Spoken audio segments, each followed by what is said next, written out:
अस्सलामुअलैकुम।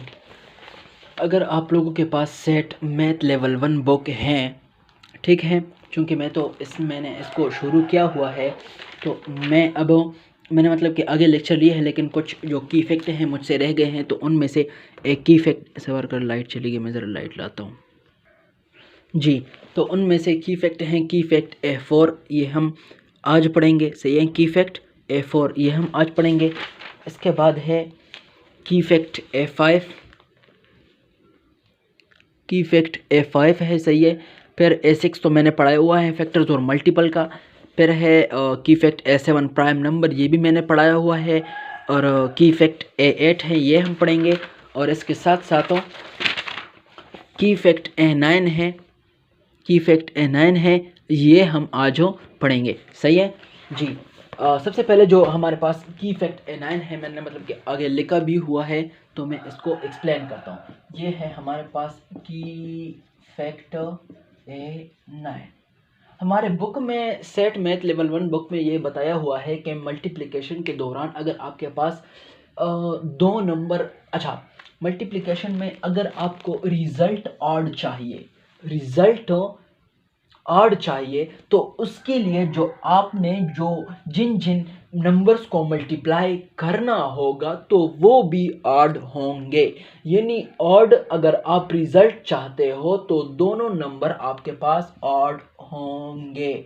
समझ आई कि नहीं आई? यानी मुझे रिजल्ट ऑड चाहिए, तो उसके लिए मल्टीप्लाई करने के लिए वो दोनों नंबर क्या होंगे? ऑड होंगे। ऑड के लिए दोनों ऑड चाहिए, यानी ऑड रिजल्ट के लिए दोनों ऑड चाहिए। समझ आई कि नहीं आई? सही है जी। 9 को देखे ऑड है ना, तो उसके लिए मुझे क्या चाहिए होगा? दोनों ऑड चाहिए होंगे जी। 15 15 हो गया, 18 18 नहीं, 21 21 को देखे 37 दोनों क्या है? दोनों आड़ है। समझ आ रही है कि नहीं आ रही है? तो की फैक्ट A9 में सबसे पहली बात की गई है कि अगर आप मल्टीप्लिकेशन में रिजल्ट आपके पास ऑड चाहिए या ऑड आपके पास आ रहा हो, तो उसके लिए ये शर्त है, ये लाजिमन है कि वो दोनों जो नंबर होंगे, जो उनसे आपके पास जो रिजल्ट आता है, तो वो भी आपके पास ऑड ही होंगे। सही है? क्लियर जी। इससे तो हमें ये भी अंदाज़ा हो रहा है कि अगर हमें आपके पास यहाँ पर अगर इवन चाहिए, या हमें यहाँ पर क्या चाहिए? इवन चाहिए, तो ऑड के लिए तो दोनों ऑड चाहिए होंगे ना। ऑड के लिए दोनों ऑड चाहिए होंगे ना। उनमें से कोई एक भी अगर आपके पास इवन हो, दूसरा ऑड हो, खैर है, कोई बात नहीं, तब भी हमारे पास जो रिजल्ट होगा वो हमारे पास इवन होगा। यानी 2 × 3 = 6। आपके पास ये क्या है? आपके पास ये इवन है। यानी इवन नंबर के रिजल्ट के लिए, प्रोडक्ट में इवन नंबर के रिजल्ट के लिए हमारे पास एक इवन हो काफ़ी है, चलता है, हमारे पास आंसर इवन आता है। लेकिन ऑड के लिए दोनों की ज़रूरत होगी। समझ आई कि नहीं आई? यहाँ पर मिसाल के तौर पर 8 देखें, 2 4 8, दोनों आपके पास इवन है, तभी हमारे पास इवन आता है। एक भी इवन है चलेगा, लेकिन ऑड के लिए दोनों का ऑड होना बहुत ज़रूरी है। ये मल्टीप्लिकेशन में, ये बात हो रही है मल्टीप्लिकेशन में, सही है जी। अब है एडिशन या सब्ट्रैक्शन में, सही है। एडिशन या सब्ट्रैक्शन में अगर आप इवन नंबर चाहते हो ना, तो दोनों आपके पास सेम कैटेगरी होंगे। या तो आपके पास दोनों ऑड होंगे, या तो आपके पास दोनों इवन होंगे, तब आपके पास आंसर इवन आएगा। यानी इवन के लिए सेम होंगे, दोनों सेम होंगे। यानी मिसाल के तौर 3 × 7 के बाद दोनों सेम है ना, यानी दोनों ऑड है ना, तो आंसर क्या आएगा? इवन आएगा, विच इज इक्वल टू 10 जी। 3 + 3 चले कर दे, दोनों सेम है ना, यानी दोनों ऑड है ना, दोनों एक कैटेगरी से बिलोंग करते हैं ना, तो आंसर क्या आएगा? इवन आएगा। यानी एडिशन और मल्टीप्लिकेशन में थोड़ा सा डिफरेंस है। यहाँ पर दोनों अगर ऑड हो, तो आपके पास रिजल्ट क्या आएगा? ऑड आएगा। यानी ऑड के लिए दोनों का ऑड होना ज़रूरी है। ऑड के लिए दोनों का ऑड होना ज़रूरी है। एडिशन या सब्ट्रैक्शन में अगर आप इवन रिजल्ट चाहते हैं, तो आपके पास दोनों का सेम कैटेगरी का होना चाहिए जी। 3 + 3 = 6 है आपके पास, फिर आपके पास इवन है जी। 9 + 3 जी, 9 3 10 11 एंड 12 जी, ठीक हो गया जी। अगर मेरे पास सेम कैटेगरी से ना हो, अच्छा एक और करता हूँ, 4 जमा 4 दोनों इवन है ना, 4 भी इवन है, 4 भी इवन है, तो आपके पास रिजल्ट क्या आएगा, इवन आएगा जी। ठीक है, मैं दोनों को इवन नहीं कंसिडर करता, मैं उसमें से एक ऑड लेता हूँ, एक इवन लेता हूँ, तब देखता हूँ कि क्या होता है जी। 4 जमा 1 जी, 4 आपके पास इवन है, 1 आपके पास ऑड है, तब आपके पास क्या आंसर आता है, आपके पास ऑड आंसर आता है। यानी एडिशन या सब्ट्रैक्शन में अगर आप ऑड जाते हैं तो आपके पास एक भी ऑड हो तो चलेगा, एक भी ऑड हो तो चलेगा। समझ आई कि ना आई? सही है, इसको याद करने की ज़रूरत नहीं है, समझने की ज़रूरत है कि मल्टीप्लिकेशन में बस दोनों ऑड के लिए ऑड चाहिए, दोनों ऑड चाहिए। एडिशन या सब्ट्रैक्शन में अगर आप इवन चाहते हो तो सेम कैटेगरी वाले चाहिए। सही है, ये आपके पास की फैक्ट A9 था। सही है, अब चलते हैं की फैक्ट A4 पर। A4 में यार इतना कुछ ख़ास नहीं बताया हुआ है, लेकिन फिर भी जब बताया है तो मैं आपको एक्सप्लेन कर लेता हूँ। सही है, यहाँ पर बताया गया the product of several numbers is positive of the number of negative factor is even जी। Product of several number is positive, product आपके पास क्या होगा, पॉजिटिव होगा। एफ अगर the number of negative factor is even, जो आपके पास जो नेगेटिव फैक्टर का जो नंबर है, यानी मेरे पास -2 ले ले, आपके पास ये कितना है, ये मेरे पास इवन नंबर में है, यानी -2 मल्टीप्लाई -2 जी, ये इवन नंबर में है ना, यानी ये 2 बार है ना, यानी ये 4 बार है ना इवन नंबर में ना, 1 2 3 4, तो इवन नंबर में तो इसका प्रोडक्ट जो होगा पॉजिटिव होगा। यार ये तो जाहिर सी बात है कि माइनस माइनस आपके पास प्लस होता है, और अगर मैं ये इवन ना करूं, मैं अगर ये ऐड करूं तो जी माइनस माइनस आपके पास प्लस आएगा, 2 2 आपके पास 4 आएगा, +4 आएगा, मल्टीप्लाई -2 होगा, प्लस माइनस आपके पास माइनस आएगा, 4 2 आपके पास 8 आएगा, तो आपके पास आंसर क्या आएगा, नेगेटिव आएगा ना। तो इसलिए ये तो कह रहे हैं, तो इसमें आपके पास अगर आप मतलब कि थोड़ी सी नहीं मतलब कि समझते हैं ना इसको, तो आप लोगों को ये बहुत ईजी लगेगा कि प्रोडक्ट आपके पास तब आप पॉजिटिव आता है कि अगर ये आपके पास जी, आप मुझे बताइए कि इसका प्रोडक्ट आपके पास नेगेटिव होगा या आपके पास पॉजिटिव होगा। तो जी इसका मतलब है कि 2 को आप 5 टाइम्स अपने से मल्टीप्लाई करें, तो ये जो प्रोडक्ट ऑफ सेवरल नंबर्स है ये आपके पास कितनी टाइम्स है, ऑड टाइम है ना, 5 है ना, तो इसका जो आंसर होगा वो आपके पास नेगेटिव होगा। यानी इसका मतलब है कि 2 को मल्टीप्लाई करें 2 के साथ, लेकिन कितनी बार, लेकिन 5 बार, 1 2 3 4 5 जी। तो इससे आपके पास जो आंसर आएगा वो आपके पास नेगेटिव आएगा। ठीक है, लेकिन अगर मैं यही 2 कर दूं, लेकिन मैं कह दूं कि इसको 4 बार मल्टीप्लाई करना है, तो आपके पास आंसर क्या आएगा, तो आपके पास आंसर आएगा पॉजिटिव। सही है, और क्यों पॉजिटिव आएगा, क्योंकि आपके पास साइन में जाएगा, क्योंकि माइनस माइनस मल्टीप्लिकेशन में माइनस माइनस आपके पास प्लस होता है। सही है, माइनस माइनस माइनस माइनस आपके पास क्या होता है, प्लस होता है, लेकिन प्लस माइनस आपके पास माइनस होता है। सही है, समझ आई कि बात नहीं आई? उम्मीद करता हूँ आप समझे होंगे। तो की फैक्ट A4, की फैक्ट A4 का यही मतलब था जो मैंने आपको बता दिया जी। अब जाते हैं की फैक्ट A5 पर। की फैक्ट A5 पर की फैक्ट A5 में बात ज़रा थोड़ी अलग है ना, तो इसलिए पहले हम ये की फैक्ट A8 को डिस्कस करते हैं। की फैक्ट A8 को हम डिस्कस करते हैं, फिर उसके बाद 5 पे चलते हैं, क्योंकि 5 में बात थोड़ी अलग है जी। इससे पहले वाली वीडियो में यानी लेक्चर नंबर 5 में मैंने आपको एलसीएम और एचसीएफ के बारे में काफ़ी डिटेल से मैंने बात की थी, लेकिन अब यहाँ पर एक जो रूल है वो ये है कि HCF, ये फार्मूला है एक, HCF multiply LCM is equal to product of the given numbers. सही है, मिसाल के तौर पर मुझे बताया हुआ है कि मेरे पास 2 नंबर है, एक है 12 और दूसरा है 18। समझ आई कि नहीं आई? मेरे पास 2 नंबर है 12 और 18। मुझसे पूछा गया है कि जनाब आप इसका HCF फाइंड। मेरे पास HCF आया कुछ न कुछ। सही है जी, फिर मैंने इसका LCM फाइंड किया, इसका LCM आया कुछ ना कुछ, आएगा ना। सही है, वो आया। अब HCF और LCM को अगर मैं मल्टीप्लाई करूं तो उससे आएगा 12 मल्टीप्लाई 18। तो 12 मल्टीप्लाई अगर आप 18 करें जी, क्या आता है 12 मल्टीप्लाई 18, 8 दूने 16, एक हाथ से 8 एकम 8 एक 9 यानी और 12 एकम 12 जी 6 9 थे 2 10 11 एक 2 216 यानी HCF of 12 and 18 multiply by LCM of 12 and 18 will answer you 2216 will answer you 216। ये आपको आपके पास क्या देगा, ये आपके पास 216 आंसर देगा, यानी product of these two numbers देगा। सही है। अब इससे क्वेश्चन, इस फार्मूले से क्वेश्चन ये बनते हैं कि अगर आपको प्रोडक्ट ऑफ टू नंबर दिया है कि let us assume we have two numbers, their product is 216 and their LCM is LCM का क्या था 12 और 18 का आपके पास एलसीएम है 36 जी। किस तरह आता है मैंने पहले वीडियो में लेक्चर नंबर 5 में एक्सप्लेन किया था, लेकिन अगर आपको नहीं पता तो मैं एक्सप्लेन करता हूँ। लेकिन अभी ज़रा इस क्वेश्चन को देखें जी। क्वेश्चन कुछ इस तरह आ सकता है कि लेट अस अज्यूम मेरे पास दो नंबर हैं, उनका प्रोडक्ट है 216 और उनका एलसीएम है 36। आप मुझे बताइए कि इनका HCF कितना हो, क्या होगा। इस तरह क्वेश्चन दिया है। सही है।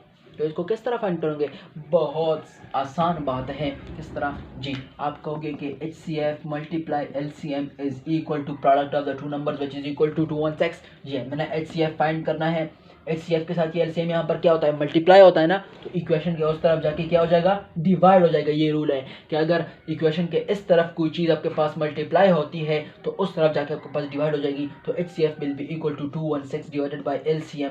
216 डिवाइडेड बाय LCM, LCM क्या था वो भी हमें बताया गया था ना, तो आपके पास 36 है। 36 पर अगर आप इसको डिवाइड करते हैं, सबसे पहले चलो डिवीजन इस तरह करते हैं। ये 36 है, इसको हाफ करें। 36 को अगर आप हाफ करते हैं तो क्या आता है 18 आता है। 216 है तो आपके पास इवन नंबर है, क्योंकि 6 आपके पास एंड में आता है, इवन नंबर है। तो इसको अगर आप हाफ करें तो 200 को अगर आप डिवाइड हाफ करें तो 100 आता है। 16 को अगर आप डिवाइड करें तो आपके पास 8 2 16 तो आपके पास 8 आता है, यानी 108 आपके पास आता है जी। अब इसको हाफ करें तो 108 को अगर आप हाफ करते हैं तो आपके पास 54 आता है। और 18 को अगर आप हाफ करते हैं तो आपके पास 9 2 18 यानी 9 आता है जी। 9 1 9 और 9 9 छिके 56 यानी 9 6 0। तो हमारे पास HCF क्या आया, तो हमारे पास HCF आया 6। समझ आई कि नहीं आई। हाईएस्ट कॉमन फैक्टर हमारे पास क्या आया 6 आया। तो इसी के जरिए, यानी अगर हमें इस तरह क्वेश्चन दिया तो कि we have the HCF of two number as 6 and LCM as 36, what will be the product of this two numbers. तो आपने मतलब कि फिर इन दोनों को मल्टीप्लाई करके अपने 216 लाना होता है। आपको दिया गया था कि HCF इज इक्वल टू दुमरा, product of is equal to दुमरा, what will be their LCM, ये आपसे पूछा गया हो तो मतलब कि यहाँ पर सब कुछ है। सही है। अगर आपको LCM और HCF का पता नहीं है किस तरह फाइंड आउट होता है तो चलो यहाँ पर मैं बता लेता हूँ, लेकिन डिटेल वीडियो आपके पास लेक्चर नंबर 5 में एक्सप्लेन किया गया है। तो जी यहाँ पर मैंने क्या 12 और 18 का मैंने हाईएस्ट कॉमन फैक्टर निकालना है सबसे पहले जी। 2 छिके 12 2 छिके 12 और 2 9 जार 18 जी। 3 पर डिवाइड होता है, 3 2 जार 6 3 3 जार 9 2 1 जार 2। 3 को मैंने नीचे लाया क्योंकि 2 आपके पास 3 को डिवाइड नहीं कर सकता है। सही है। 1 को मैंने नीचे लाया क्योंकि 1 आपके पास 3 को डिवाइड नहीं कर सकता है, लेकिन 3 1 जार 3। सही है जी। 2 मल्टीप्लाई 3 मल्टीप्लाई 2 मल्टीप्लाई 3 2 जी। LCF एक मिनट एक मिनट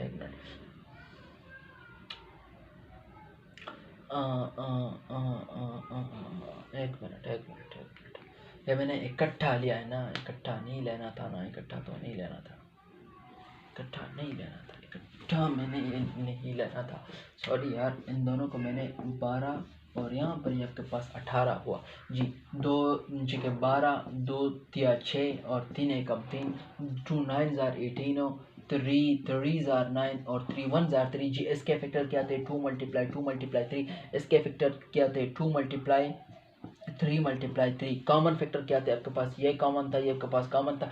HCF में हम सिर्फ कॉमन फैक्टर की मल्टीप्लिकेशन से हमारे पास HCF आता है जी। कॉमन फैक्टर क्या है 2 है, और यहाँ पर कॉमन फैक्टर क्या है 3 है। 2 3 आपके पास क्या आता है 6 आता है। तो इसका HCF आपके पास 12 और 18 का आपके पास HCF आया 6 जी। LCM हम इसका निकालते हैं। LCM के लिए भी आपके पास यहाँ पर 12 और जो यहाँ पर आपके पास क्या था 18 था जी।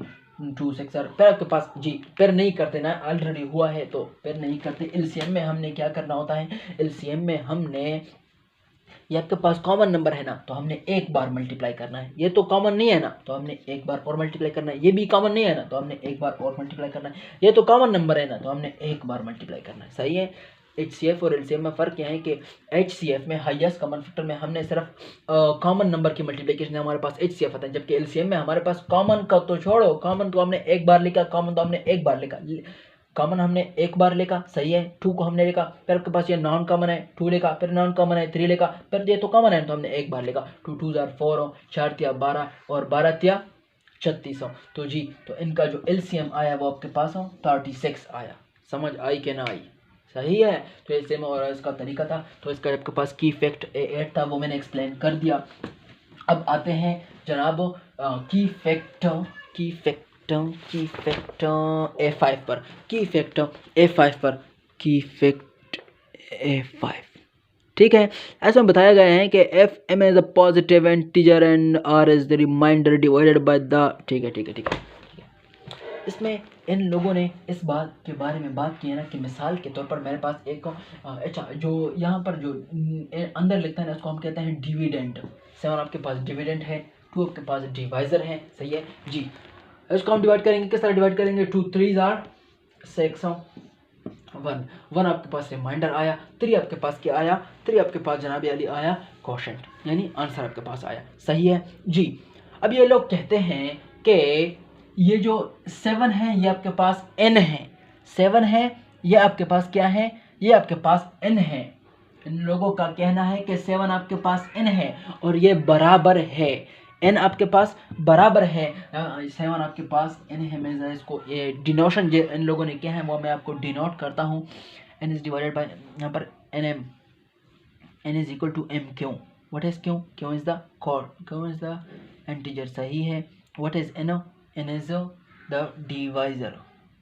सही है। n is divided by m। Yes, ये आपके पास हो गया m, ये आपके पास हो गया क्यों, और ये आपके पास हो गया r। तो ये लोग कहते हैं कि हमारे पास अगर कोई नंबर n है और पॉजिटिव इंटीजर है, कोई नंबर n है और पॉजिटिव इंटीजर है, तो वो बराबर होगी इन दोनों की मल्टीप्लिकेशन के 2 3 6 इनके बराबर होगी, यानी m मल्टीप्लाई क्यों की होगी m क्यों, m को क्यों के मल्टीप्लाई किया तो वो इसके बराबर होगी जमा r। यानी आपके पास जो 7 है वो बराबर है m मल्टीप्लाई क्योंकि m आपके पास है 2, क्यों आपके पास है 3 जी। 2 3 आपके पास 6 आता है, प्लस आपके पास 1, जो 2 3 आपके पास 6 प्लस 1 आपके पास 7। तो जी आया कि नहीं आया?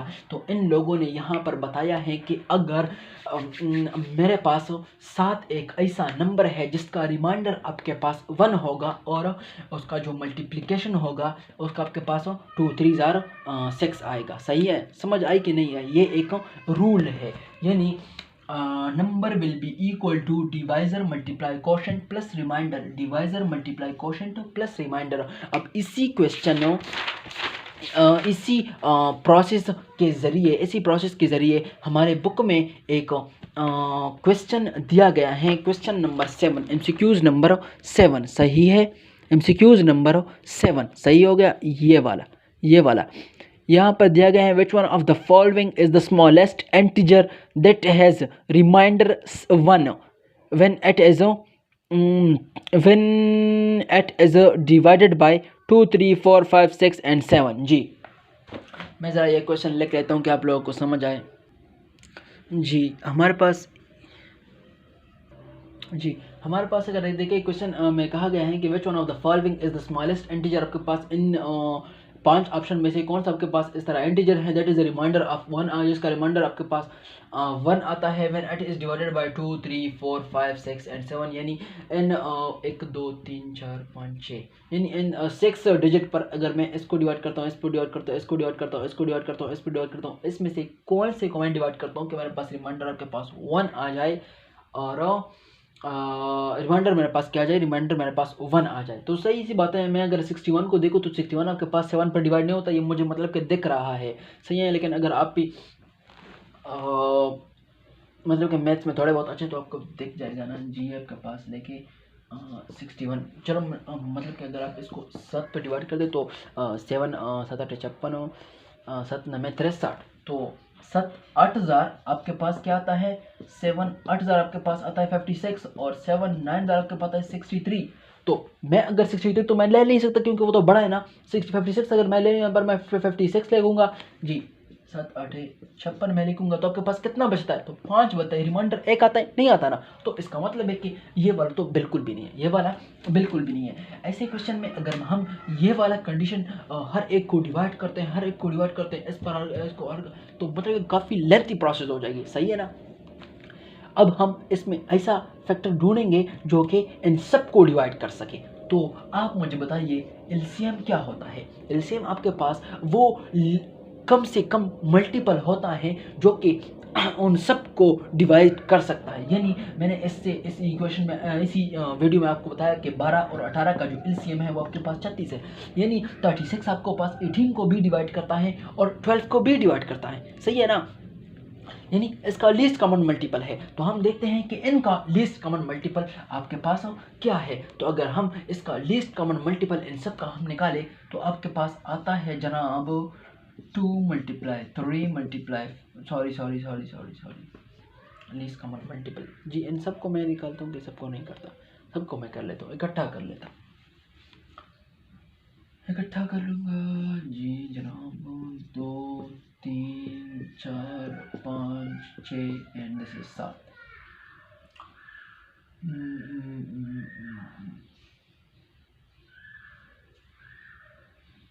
दो पर कौन कौन सी डिवाइड होता है, 2 डिवाइड होता है, 4 डिवाइड होता है और 6 डिवाइड होता है। तो 2 1 जार 2, 2 2 जार 4 एंड 2 3 जार 6 जी। ये जो डिवाइड नहीं होते 2 पर, इनको हम नीचे आएंगे, ये एलसीएम का तरीका है, सही हो गया जी। इसके बाद आपके पास 3 है, आपके पास 3 है, सही है। तो 3 ज़्यादा है ना, तो जी 3 पर जो 3 1 जार 3, 3 1 जार 3, बाकी को हम इसी तरह नीचे लाएंगे। 2 को भी हम नीचे लाएंगे, 5 को भी नीचे लाएंगे और 7 को भी जी। 2 1 जार 2, 5 को नीचे आओ, 1 को नीचे आओ, 7 को नीचे आओ, 1 को नीचे आओ, 1 को नीचे आओ, सही है जी। इसके बाद क्या है जी, 5 है। 5 तो आपके पास प्राइम नंबर है जी, वो खुद पर डिवाइड होता है, 1 पर डिवाइड होता है, तो जी खुद पर इसको डिवाइड करते हैं। 5 1 जार 5, 1 के पास फिर 1 आएगा, सही है जी।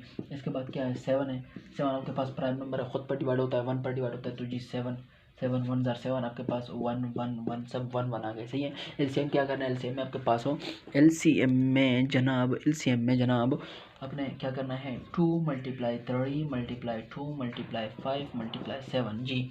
2 3 जार 6 6 दूने 12, 12 5 60, 60 7 60 × 7 7 0 जार 7 के 42 जी।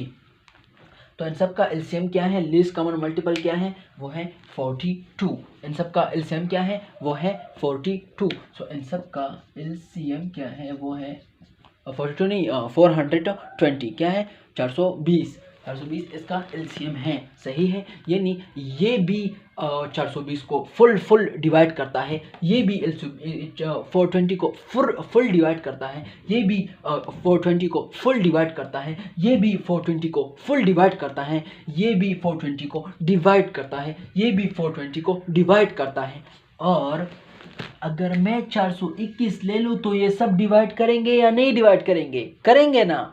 और रिमाइंडर भी कितना बचेगा, 1 बचेगा, सही है या सही नहीं है। यानी 441 जो कि है वो इसको नहीं हो सकता है, स्मॉलेस्ट नहीं है ना। यहाँ पर देखिए, यहाँ पर क्या बताया गया है कि स्मॉलेस्ट इंटीजर जी। अगर आप ये तो 421 का आई थिंक 841 डबल है ना, आप समझ रहे कि नहीं समझ रहे। 421 जो कि हैं वो आपके पास 841 का डबल है ना, तो मतलब कि ये भी तो इन पांचों को डिवाइड कर सकता है ना। लेकिन आपके पास ये स्मॉलेस्ट इंटीजर तो नहीं होगा ना, ये तो आपके पास लार्जेस्ट इंटीजर है ना। 211 जो के हैं वो इन सब को डिवाइड नहीं कर सकता, 141 इन सब को डिवाइड नहीं कर सकता, और जो आपके पास क्या है ये 61 ये इन सब को डिवाइड नहीं कर सकता जी, ठीक हो गया ना। तो आपके पास smallest integer that divides these all. So LCM क्या होता है, एलसीएम आपके पास स्मॉलेस्ट, लीस्ट, इस तरह मल्टीपल है। जब कोई किसी चीज़ का मल्टीपल है यानी वो मिसाल के तौर पर डिवाइड भी उसको कर सकता है ना। देखिए मैं अगर कहूँ कि 3 × 4 इज 12, सही है, तो मैं कहूँगा कि जो 4 है ना, सॉरी जो 12 है वो 3 का मल्टीपल है। सॉरी 12 ये आपके पास मल्टीपल है किसका, 3 का। 12 जो कि है वो क्या है, 3 का मल्टीपल है। तो इसका मतलब क्या हुआ कि 12 जो कि है वो 3 पर डिवाइड हो सकता है, फुल डिवाइड हो सकता है। तो वो आपके पास वो स्मॉलेस्ट इंटीजर, वो लोवेस्ट मल्टीपल जो कि इन सब को या इन सब में कॉमन हो और उसको डिवाइड कर सके, तो उसको हम एलसीएम कहते हैं। तो बेसिकली क्वेश्चन जो कि था वो था फ्रॉम एलसीएम। तो इसलिए मैंने आसानी से मतलब कि जो मैं इस तरह करता हूँ ना, जो एमसीक्यूज होता है ना, तो उसको मैं सामने से मतलब कि डायरेक्ट लिखता हूँ कि एलसीएम से प्राइम फैक्टराइजेशन लाइफ एक्सपोनेंट्स है, लाइफ एक्सपोनेंट्स है। तो इस तरह क्या है ना कि मुझे उसके देखने से मतलब कि डायरेक्ट मुझे मतलब कि अंदाज़ा हो जाता है ना, तो इस तरह मुझे आसानी होती है। तो कहने का मतलब ये था कि आप आई थिंक होप समझ गए होंगे। अगर कोई क्वेश्चन हो, अगर किसी में प्रॉब्लम हो, तो आप मुझे फिर वो बता सकते हैं व्हाट्सएप ग्रुप में भी, जो मेरा अपना व्हाट्सएप ग्रुप है, और या जनाब कमेंट में भी आप पूछ सकते हैं। सही है।